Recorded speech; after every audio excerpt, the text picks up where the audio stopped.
After almost 3 years of fighting, the War of 1812 was finally over. There was, once again, a sense of American purpose and unity. The economy was growing rapidly, and settlers continued to push westward. The United States was defining its identity. It was also testing the scope of federal power. A seemingly simple dispute over a federal bank led to a Supreme Court decision that resulted in the expansion of federal authority. The case was McCulloch versus Maryland. Hi, I'm Doug Ginsburg, and I'm a federal judge. After the War of 1812, the role of the federal government in managing the economy was a subject of intense political debate. At the heart of that debate was the idea of the Congress creating a national bank. In 1816, the Congress established a national bank in Philadelphia. It was an early attempt to create a central banking system. A year later, a branch of the bank opened in Baltimore, Maryland. Maryland opposed the idea of a federal bank and levied a tax on all paper currency or banknotes issued by banks that were not chartered or officially recognized and authorized by the state of Maryland.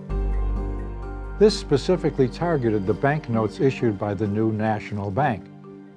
But James McCulloch, the cashier of the national bank, refused to pay the tax, leading to a showdown between the state and the national government. There were two key issues. One, did the Congress have the authority to establish a national bank, even though the Constitution doesn't explicitly grant this power? And two, if so, could a state tax a federal institution? The Constitution states in Article 1, Section 8, that the Congress shall have the power to lay and collect taxes, to pay the debts of the United States, to borrow money, and to regulate commerce with foreign nations and among the several states.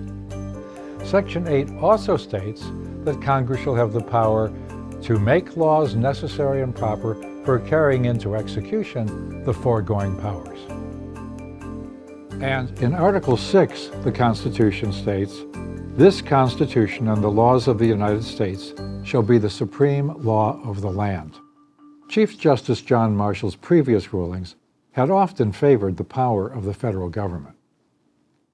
After 9 days of oral arguments, the justices voted 7-0 in favor of the federal government. Chief Justice Marshall wrote the opinion in which all the other justices joined. Marshall reasoned that thanks to the necessary and proper clause, the Congress indeed had powers not explicitly granted in the Constitution.